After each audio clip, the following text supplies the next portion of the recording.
Hi, this is Alan from Alpus Group, and I'm going to talk to you today about current and prospective deals.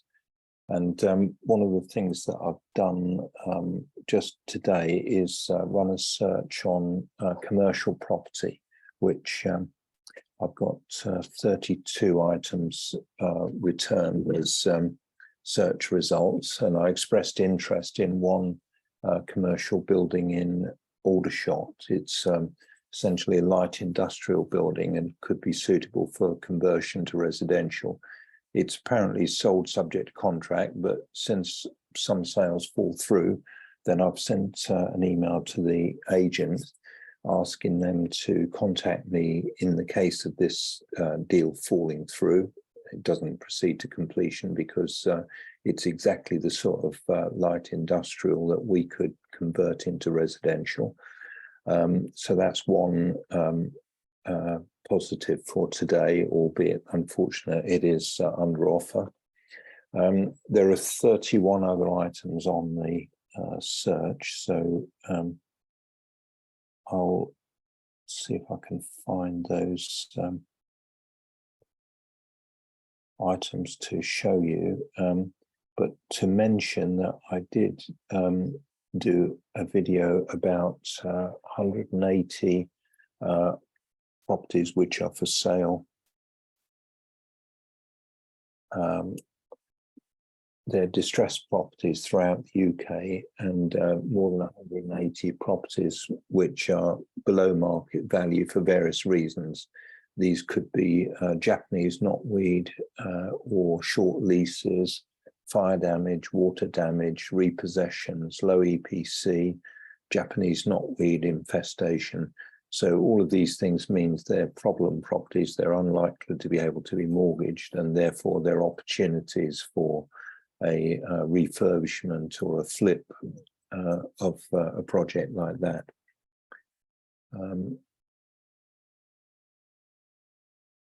Another thing which I've been looking at this week is permitted development, and I've got the Alpus use class case, which is a guide to changes to the use classes order in England. It's produced by Alpus, well-known surveyors, and it gives the guidance about the permitted development rights which apply since the 31st of August 2020, and then subsequently from 1st September 2020.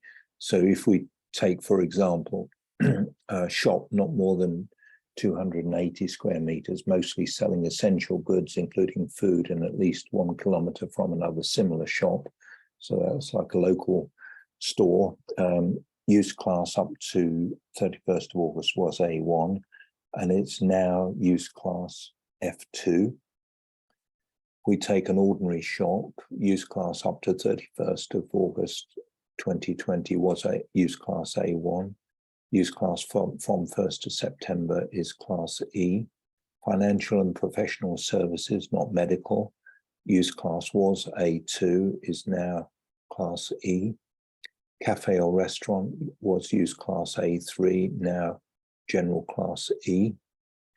Pub or drinking establishment was use class A4, now would be sui generis. Takeaway use class was A5 up to 31st of August 2020, now sui generis. Office, other than use within class A2, B1A up to 31st of August 2020, use class from 1st of September is use class E, and research and development of products or processes was use class B1B up to 31st August 2020. From 1st September, use class E. For any industrial process which can come out of it, can be carried out in any residential area without causing detriment to the amenity of the area, was use class B1C up to the 31st of August 2020, now use class E. Industrial was use class B2, still use class B2. Storage and distribution was use class B8, still use class B8. Hotels, boarding and guest houses continues to be C1 use class. Residential institutions C2. Secure residential institutions class C2A continues. Dwelling houses continues as C3. House of multiple occupation continues as C4. Clinics, health centres, creches, day nurseries, day centres was use class D1 up to the 31st of August 2020. Now use class E. Schools, non-residential education and training centres, museums, public libraries, public halls, exhibition halls, places of worship, law courts was use class D1. It's now use class F1. Cinemas, concert halls, bingo halls and dance halls was use class D2, now sui generis. Gymnasiums, indoor recreations not involving motorised vehicles or firearms was use class D2, now use class E. Hall or meeting place for principal use of the local community was use class D2, now use class F2. Indoor or outdoor swimming baths, skating rinks and outdoor sports or recreations not involving motorised vehicles or firearms was use class D2, now use class F2. So that's quite a useful guide available from Allsops.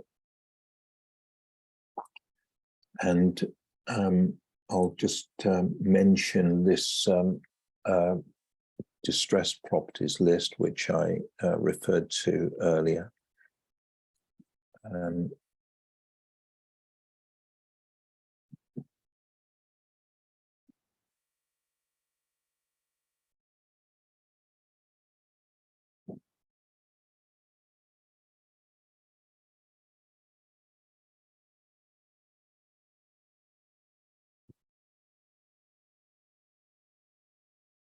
This is the latest list. We review these regularly, but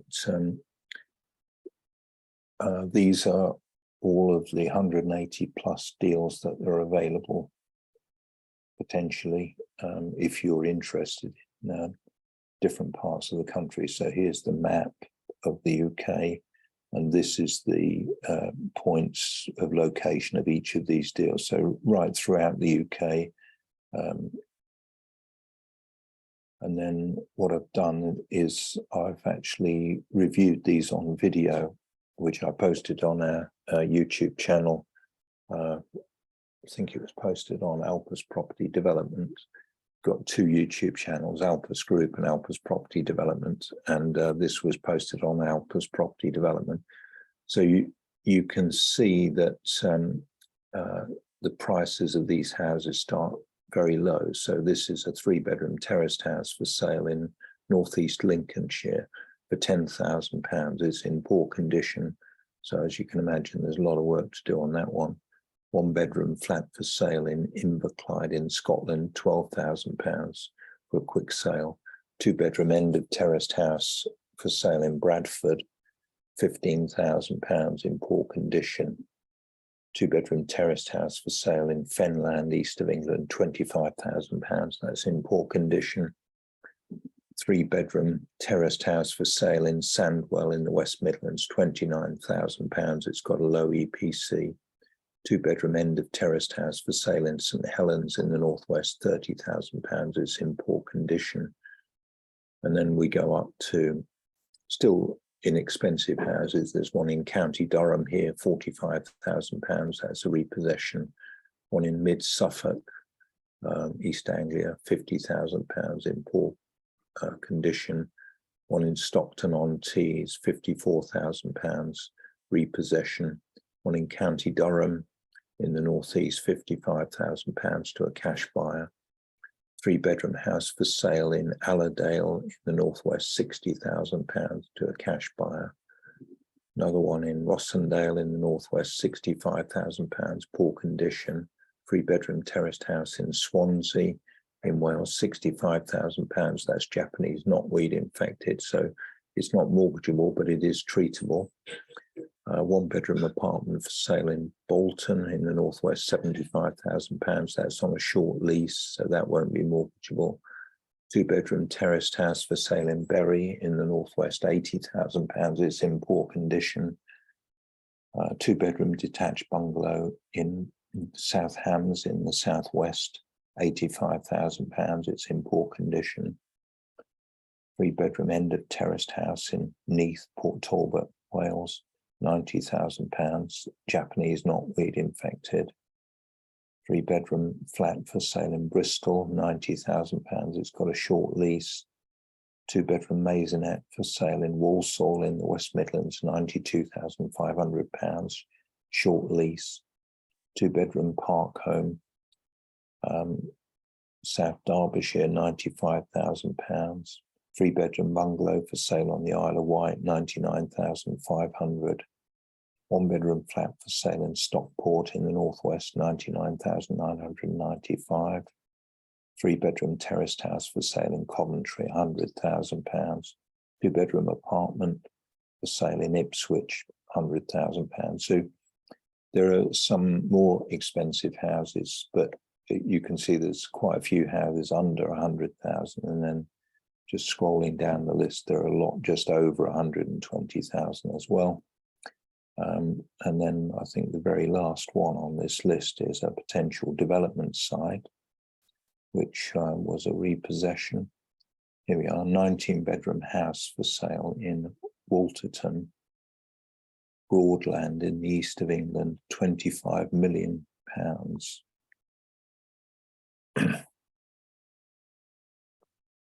So that's it.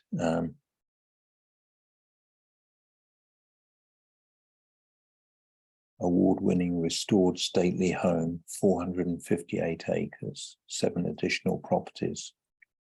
A lot of details here. Parkland, lake, no footpaths, outbuildings, walled gardens, complete privacy and seclusion.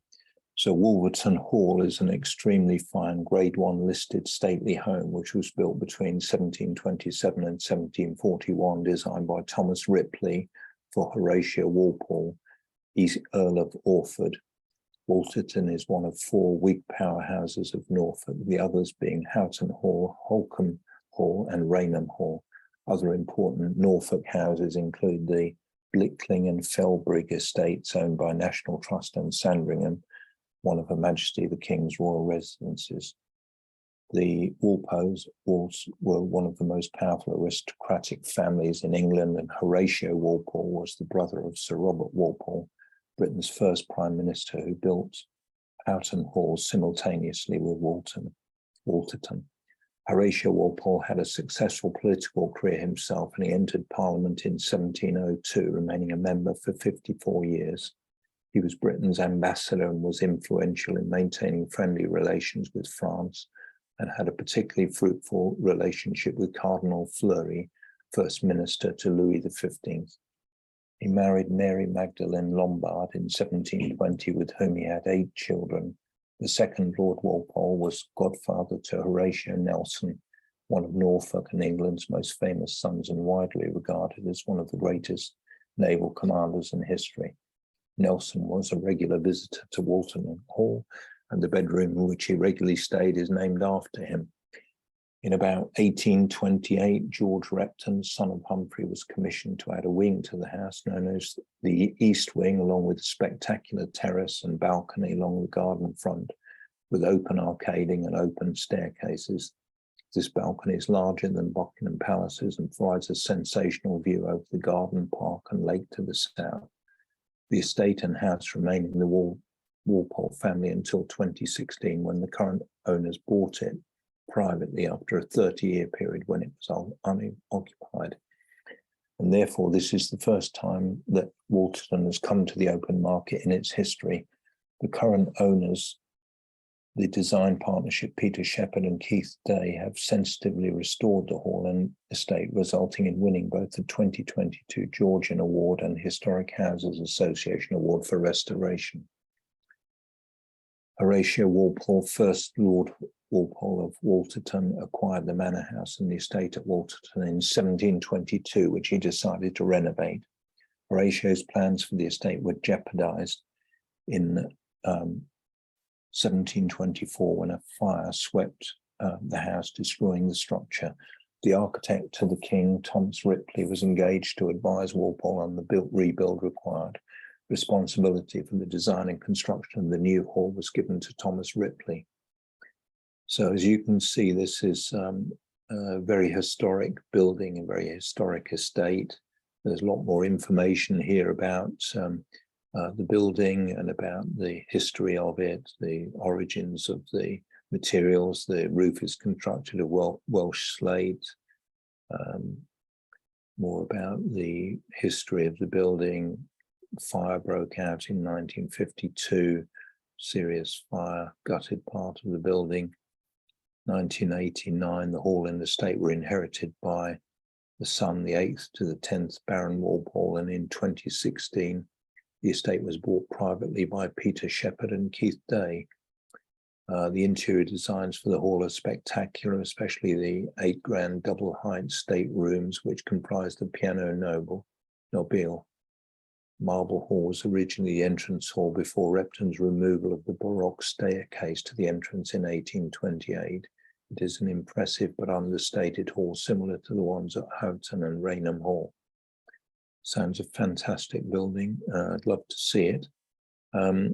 Anyway, if you're watching this and you happen to have in the region of 25 million and you are interested in purchasing a country estate with a restored stately home, then this could be a suitable property for you. North Norfolk coast is nearby, offers first-class recreational opportunities, including sailing and golf, along with bird watching and walking, combined with some superb restaurants and pubs, including Michelin-starred Morstan Hall, along with many others. Burnham Market, Blakeney, Clay and Brancaster, all within easy reach and have genuine charm and interest. So this is Walterton, North Norfolk. Gives the council house banding.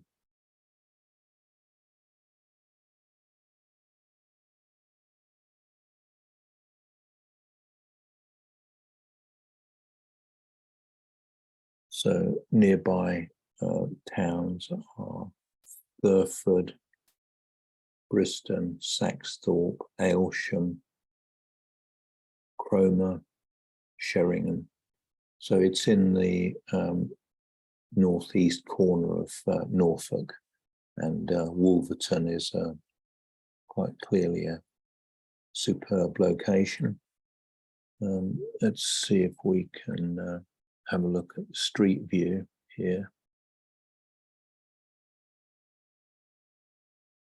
Yeah, this is the lovely old building. You can see why it's Grade 1 listed. Superb brickwork, stonework, decorative statues. It's a marvelous building. So let's just look around. Yeah.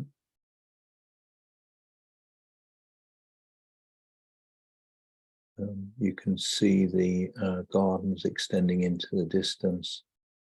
What a fantastic building this is.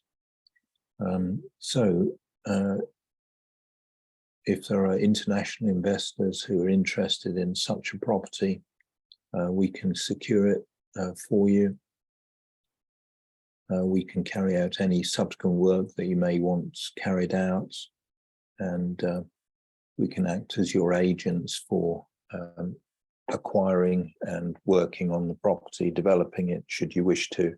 This may be something that could be purchased and then parcels of land sold off along with some of the other properties. I have an investigation about some of the other properties on the estate, and it may be possible to parcel these up, sell them off, and in fact recover a large proportion of the